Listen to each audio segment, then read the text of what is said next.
오늘도 함께 하나님 말씀을 또 묵상하게 해주신 주님께 감사드립니다. 자, 오늘 우리가 함께 묵상할 말씀은 사랑하는 이들 제34장 핍박 아래서 하나님께 충성함이라는 제목으로 하나님의 말씀을 함께 하고자 합니다. 핍박 아래서 하나님께 충성함.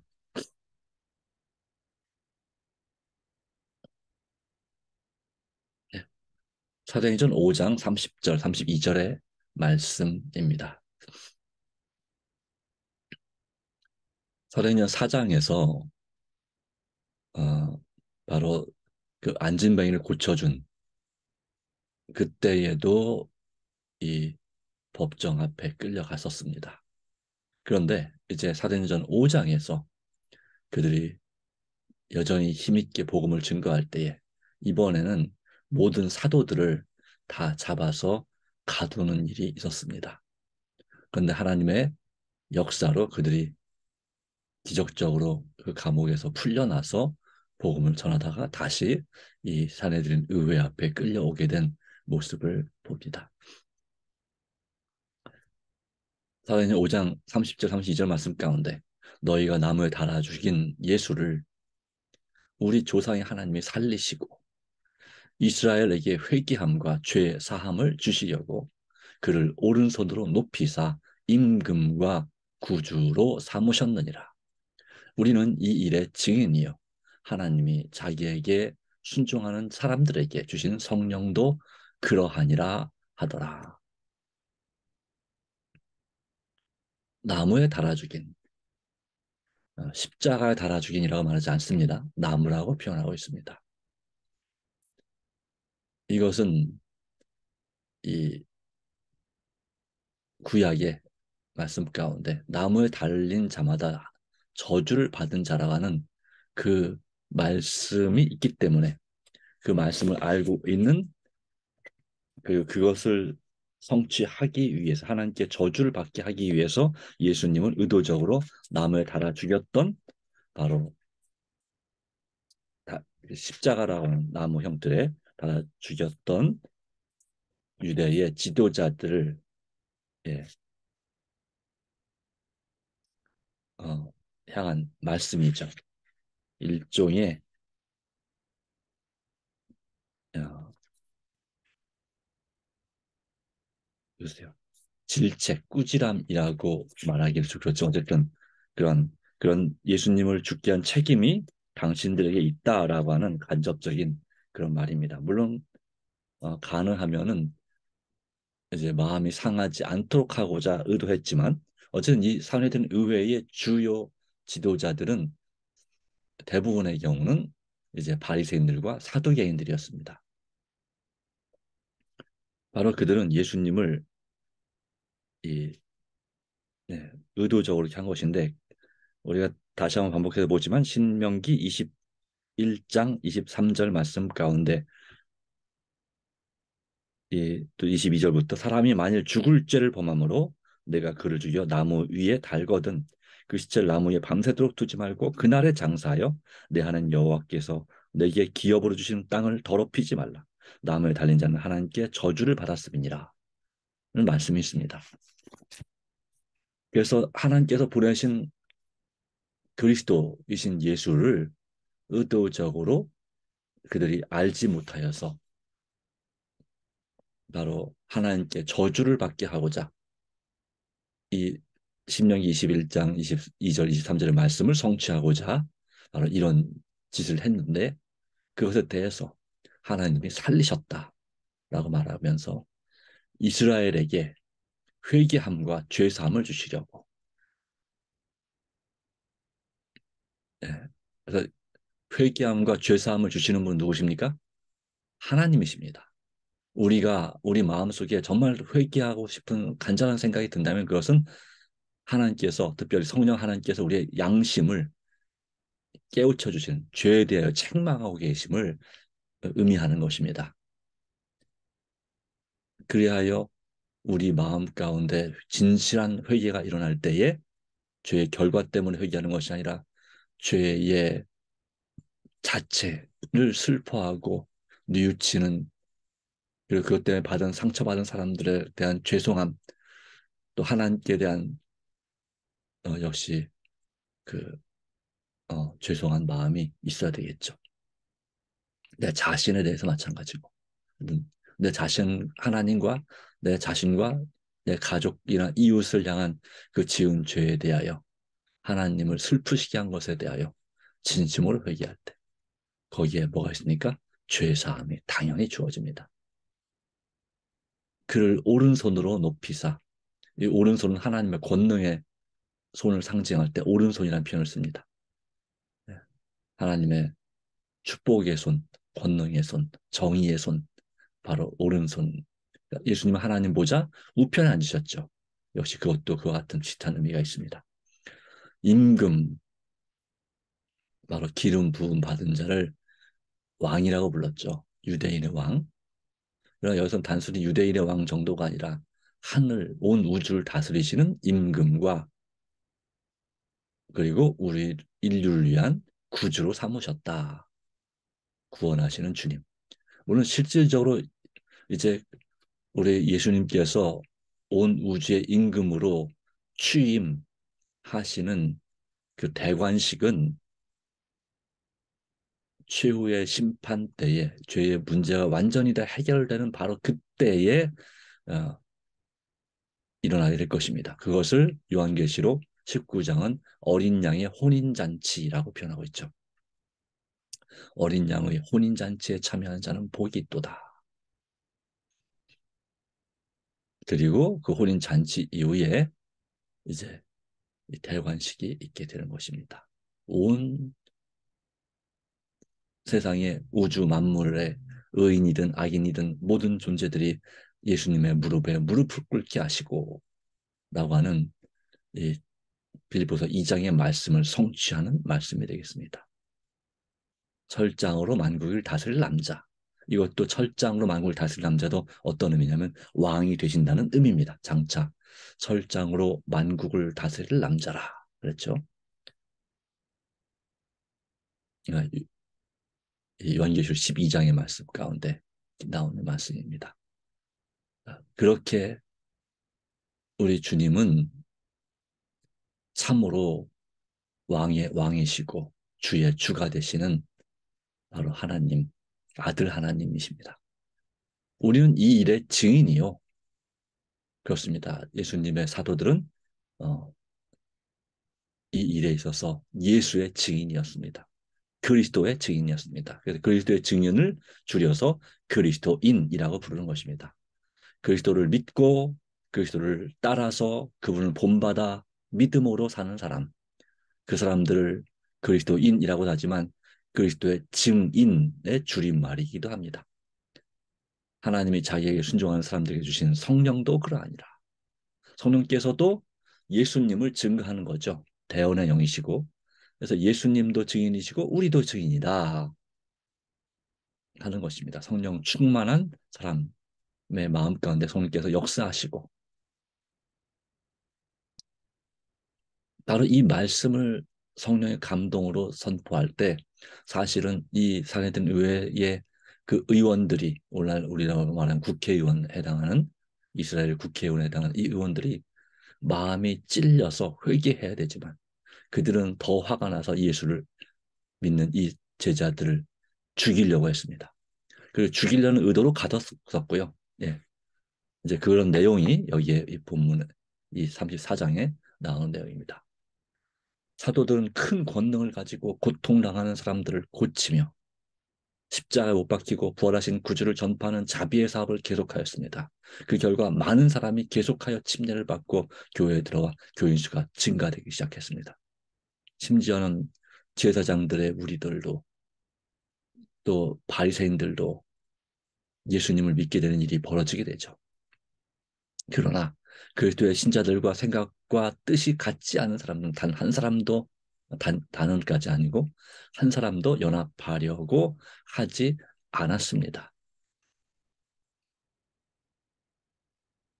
그래서 이런 상황 가운데서 그렇게 교인 수가 자꾸 늘어나기 때문에 제사장과 관원들, 그중에서 특별히 사두개인, 제사장에 속한 제사장 무리들이 사두개인에 속했다고 그랬죠. 이것을 보고 매우 당황하였습니다. 사두개인들은 사도들을 계속하여 부활하신 구주를 전하고 또한 예수님의 이름으로 어, 이적을 행하도록 버려둘 것 같으면 죽은 자의 부활이 없다 하는 주장하는 사도계의 교리는 거절될 것이고 머지않아 그 교파도 없어질 것을 알았습니다. 사실상 이 성전이 파괴되는 서기 70년 이후에 이 사두개인들은 사실상 거의 사라졌다고 볼 수 있습니다. 성전을 중심으로 그들의 믿는 교리를 주장하던 바로 그들은 사라져 지금 오늘날 남아있는 것은 거의 이 바리새인들의 후손이라고 말할 수 있겠습니다. 그 바리새인들도 마찬가지였습니다. 그들의 설교, 이 사도들의 설교대로라면 유대의 모든 제사 의식이 파괴되고 희생 제물이 무효화된다는 것을 알았습니다. 왜 그랬을까요? 바로 예수께서 이 땅에 오셔서 참된 제물, 유월절 어린 양이 되셨다고 증거하고 그리함으로 율법과 선지자는 요한의 때까지니 예수님께서 십자가에 죽으심으로 이 성전의 지성소를 가리는 휘장이 위에서부터 아래로 찢어졌지 않습니까? 그러함으로 이제 모든 제사 의식이 참된 제물이신 예수님을 통해서 성취되었다라고 가르치고 있는 것이죠. 따라서 그들은 전에 사도들이 전도하는 것을 중지시키기 위한 애쓴 모든 것이 허사가 되었으므로 이번에야말로 이 선동을 근절시키기로 굳게 결심하였습니다. 말을 듣지 않으면 다 죽이기로 그렇게 결심을 하고 이 사도들을 감옥에 가뒀다가 이제 그 다음날 불러서 재판을 하고자 했던 것입니다. 어떤 죄로요? 예, 회의를 하는 가운데 제사장과 관원들은 사도들에게 폭동의 책임을 지우고 말도 안 되는 얘기지만 이런 책임을 지우고 또 사도행전 5장에 나타난 아나니아와 삽비라가 그 욕심을 부려서 자기의 소유를 전부를 팔아 하나님께 드리기로 약속을 하고 그 약속을 어기고 일부를 감춤으로 인해서 하나님의 권능으로 심판받아 죽임을 당한 일 그것을 이제 아나니아 삽비라를 죽였다고 그렇게 어 이제 고소하는 거죠. 하나님께서 죽게 하신 것이지만 사도들이 죽였다라고 그렇게 그리고 제사장의 권위를 찬탈하려고 모의했다. 자꾸 성전에서 하나님을 찬양하고 그리고 제사장의 그런 복음을 전하는 것을 금지시키는 것에 대해서 자꾸 도전하니까 우리는 그것을 우리 사라의 말을 듣는 것이 옳은가 하나님의 말을 듣는 것이 옳은가 너희가 판단하라 이렇게 말을 하고 나서니까 이런 죄목으로 고발하여 처형하기로 결정했었습니다. 그렇게 함으로써 일반 민중, 백성들이 흥분하여 들고 일어나 예수를 처형한 것처럼 사도들에게도 그렇게 예수 십자가에 못 박아는 한 것처럼 그렇게 사도들도 죽이는 일에 동조할 거라고 믿었던 것입니다. 그들은 그리스도의 교훈을 받아들이지 않은 많은 자들이 유대의 권력층의 전제적인 정치에 실증이 나서 어떤 결정적 변화를 기대하고 있다는 것을 알고 있었습니다. 그렇기 때문에 하여튼 정치에 대해서는 예나 지금이나 실증을 느끼는 것은 참 마찬가지인 것 같습니다. 유대 권력층, 유대인의 사두개인들과 바리새인 지도자들이 유대 권력층의 정치인들은 서로 싸우는 거죠. 거기 서로 모이기만 하면 너희가 옳으냐, 우리가 옳으냐, 사두개인들과 바리새인들은 계속해서 이 당파 싸움을 벌이고 있는 것입니다. 당쟁을 하고 있는 것입니다. 예, 나라가 잘 되는 나라는 그렇게 잘 싸우지 않습니다. 근데 나라가 잘 안 되는 나라일수록 더 서로 시끄럽게 싸우기도 합니다. 음. 그리고 또 일반 백성들이, 국민들이 보기에는 아무것도 별거 아닌 거 가지고 그걸 어떻게든지 꼬투리를 잡아서 싸우고자 합니다. 나라가 위기에 처하지 않는 한. 그런지도 모르겠지만요. 어쨌든 나라가 위기에 처해도 서로 간에 항상 만약에 전쟁이 일어나도 있습니다. 온건파와 주전파가 있죠. 그래서 싸우죠. 전쟁을 온건파는 전쟁하는 대신에 협상을 해서 어떻게든지 피해를 줄여야 된다. 주전파는 아니다. 본때를 보여줘야 된다.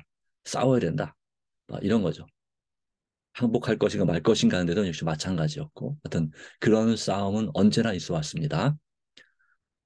그리고 더 중요한 것은 이제 새로운 변수가 등장한 것이죠. 그리스도인들이 이제 생겨서 예수님께서 이 교회를 세우심으로 그리스도인들이 생겨서 이 유대교 신앙에 도전하는 그러한 어, 이런 새로운 이슈가 문제가 발생한 것입니다.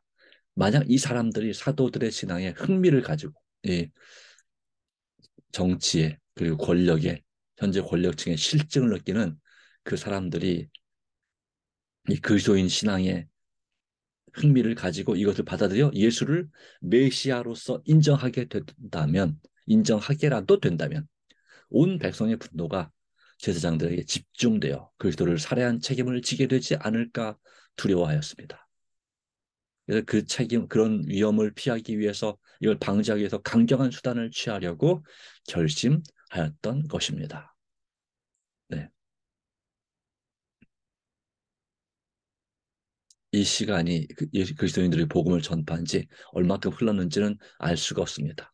이제 스데반 집사가 순교할 때가 3년 반이 지나서 예수님께서 교회를 세우신 지 3년 반, 오순절 성령 임한 지 3년 반이 지나서 이런 사건인데 그 사이에 있었던 일입니다.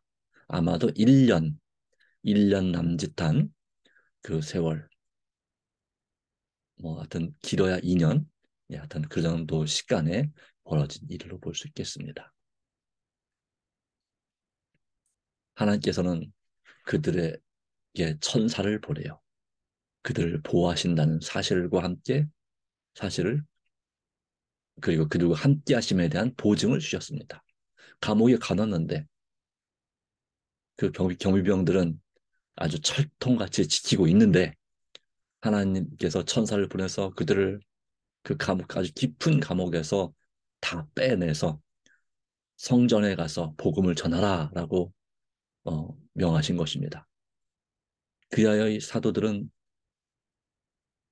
어, 하나님의 놀라운 귀한 보호하심 가운데서 그렇게 본의 아니게 감옥에서 탈출을 하게 된 것이죠. 그리고 아무도 그들이 탈출한 것을 알지 못했습니다. 감옥을 지키는 사람들도 바리새인들과 제사장들도 마찬가지 알지 못했습니다. 그래서 아침에 그들을 잡아오라 그랬더니 감옥에서 이제 의외로 끌고 오라 했더니 간 명령을 받은 자가 가서 보니 아무도 없는 것이죠. 분명히 확실하게 잠겨 있고 누구도 졸지 않았다고 생각이 되는데 그런데도 어, 이 감옥에 있던 사도들이 다 사라진 것입니다. 그리고 그들이 성전에서 복음을 전하고 있다는 사실이 들려졌죠. 그래서 그들이 강제로 말고 예, 하여튼 그들 권해서 자발적으로 오도록 그렇게 끌고 온 것입니다. 자발적으로 사도들 의외로.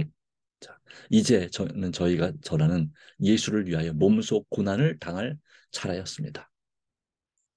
백성들은 그들이 보고 들은 것 때문에 깊은 감동을 받은 터여서 네, 바로 그 복음을 전하는 그 사람들에 의해서 깊은 감동을 받았기 때문에 사도들에 의해서 백성들을 선동하여 사도들을 대적하기가 불가능하다는 것을 알았습니다. 예수님을 못 박을 때처럼 백성들을 선동하려고 했지만 그렇지 못하다는 사실을 그렇게 어,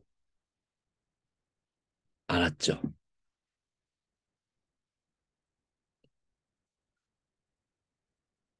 자, 베드로와 요한을 옥에서 구원하고 성전 안에서 가르치라고 명하신 이는 곧 하나님이 보내신 천사였습니다. 그들은 하나님의 명령을 따라 어떠한 어려움을 당할지라도 계속하지 않으면 안 되었다라고 하는 것입니다.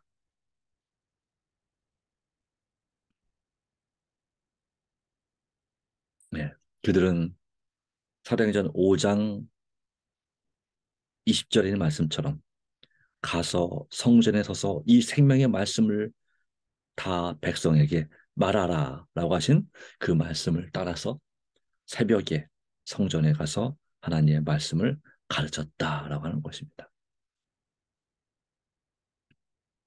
네. 그런 가운데서 그들은 하나님의 섭리와 그들과 함께 하시는 바로 역사, 을을 위하여 박해를 받을지라도 하나님께서 그들의 사명을 마치기까지 힘써 복음을 증거하시는 그들의 그 그들과 함께 하시는 하나님의 약속, 예수님의 약속을 의지하여 이와 같이 믿음으로 신실하게 충성했던 것입니다.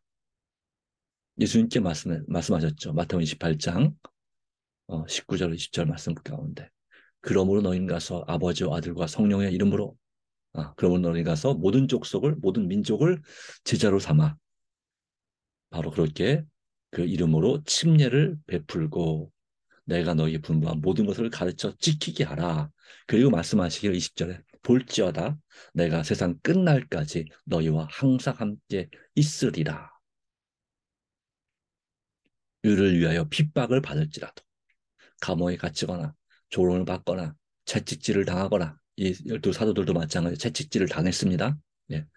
그리고 또한 심지어는 순교를 당할지라도 고문을 당하고 순교를 당할지라도 즉 죽임을 당할지라도 하나님께서 그들을 버리신 것인가? 아니라고 하는 것입니다. 순교 자체는 기독교인에게는 가장 큰 영광입니다. 그리스도인들에게는. 예수님께서 말씀하신 8복 가운데 8번째 복, 최종적인 복이 바로 을을 위하여 박해를 받는 자, 핍박을 받는 자는 복이 있나니 천국이 저희 것임이라 라고 하는 것입니다. 그러므로 우리가 내 욕심, 내 이기심 때문에 당하는 고난이라면 그건 우리가 진정으로 당하고 회개해야 될 줄 믿습니다. 그러나 우리가 예수님을 믿는 그 믿음과 복음을 전파하는 그 전도하는 문제 때문에 우리가 박해를 받는다면 그건 도리어 하나님께 감사해야 되는 것입니다. 이 12 사도들은 이와 같은 박해와 위협에도 불구하고 그들이 복음 전하기를 쉬지 아니하였다.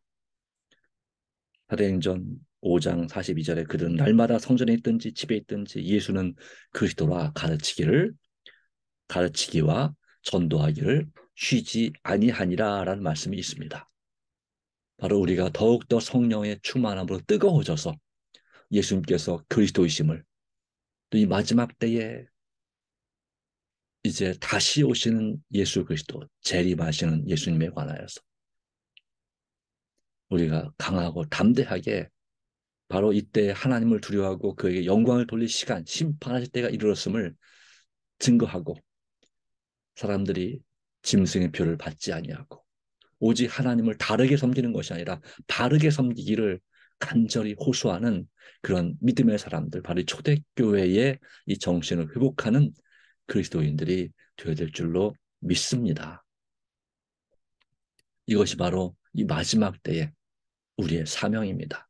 바로 초대교회 제자들이 예수님의 죽으심과 부활을 증거했던 것처럼 이제 마지막 때의 제자들, 우리들은 바로 예수님의 죽으심과 부활과 더불어 다시 오심과 즉 재림과 그리고 이제 우리 구원받은 의인들의 부활에 관하여 증거하는 부활의 소망을 가지고 증거하는 그리고 하나님의 계명을 회복하고 예수 믿음을 지키는 그런 사람들이 될 것을 우리는 가르쳐야 합니다. 또한 이것이 우리의 중요한 사명, 가장 중요한 사명인 것입니다. 핍박 아래서 하나님께 충성함에 대하여 살펴봤습니다. 그렇습니다. 핍박 아래서도 우리는 사람을 두려워하지 말고 하나님을 두려워하는 사람에게 충성하는 대신에 하나님께 충성하는 물론 사람에게도 때때로는 충성할 필요가 있습니다. 그러나 그 모든 걸 주관하시는 하나님께 더 충성해야 된다라고 하는 거죠. 둘 중에 하나를 선택해야 된다면 우리는 하나님께 우선적으로 충성해야 한다. 라고 하는 것이 오늘 우리에게 주시는 말씀입니다. 교훈입니다. 하나님 은혜가 함께하기를 바랍니다. 다 같이 머리 숙여 기도합니다. 하나님 아버지, 오늘도 우리에게 이 핍박 아래서 충성하는 사도들의 모습을 보았고 그들을 감옥에서 구출해내시는 천사를 보내서 구원해내시는 하나님의 말씀을, 하나님의 기적을 보았습니다. 이 생명의 말씀을 백성들에게 전하라. 다 이 생명의 말씀을 다 백성에게 말하라 라고 하신 말씀을 따라서 우리도 우리가 배우고 깨달은 생명의 말씀을 우리의 주위의 사람들에게 말할 수 있고 전할 수 있는 하나님의 자녀가 되기를 간절히 바랍니다. 정말 사랑이 충만함으로, 믿음이 충만함으로 우리가 그 복음을 정말 은혜롭게 담대하게 증거할 수 있는 우리 삶이 될 수 있도록 우리를 날마다 일깨워 주시고 새롭게 하여 주시기를 간절히 바랍니다. 주께서 돌보시고 주께서 도우시고 인도해 주시기를 간절히 바랍니다. 이를 위해서 우리의 자아를, 우리 자신을 아버지 앞에 십자가 아래서 굴복합니다. 모든 것을 다 하나님 아버지 앞에 맡깁니다. 우리를 주장하시고 인도하여 주시옵소서. 오직 주님의 선하심과 인자하심을 따라서 오 하나님 아버지 믿음으로 살도록 도와주시옵소서. 우리의 드리는 간절한 개인 기도, 우리의 가족과 우리의 자신과 우리의 이웃과 우리의 국민들과 우리의 세계 인류를 위하여 드리는 간절한 기도, 나라들을 위하여 드리는 간절한 기도 주님 응답해 주시고 또 고통받고 또한 가슴 아파하는 많은 사람들의 마음의 위로자가 될 수 있도록 우리를 도와주시기를 간절히 바랍니다. 모든 염려를 주님께 탁합니다. 모든 걱정을 주님께 맡깁니다. 오늘도 인도하여 주시옵소서. 이 주말 일요일 주님 안에서 참된 쉼을 경험하게 하옵소서. 또한 다시금 새 힘을 얻어 열심히 살아가도록 또한 주님 도와 주시옵소서. 예수님의 이름으로 기도합니다. 아멘.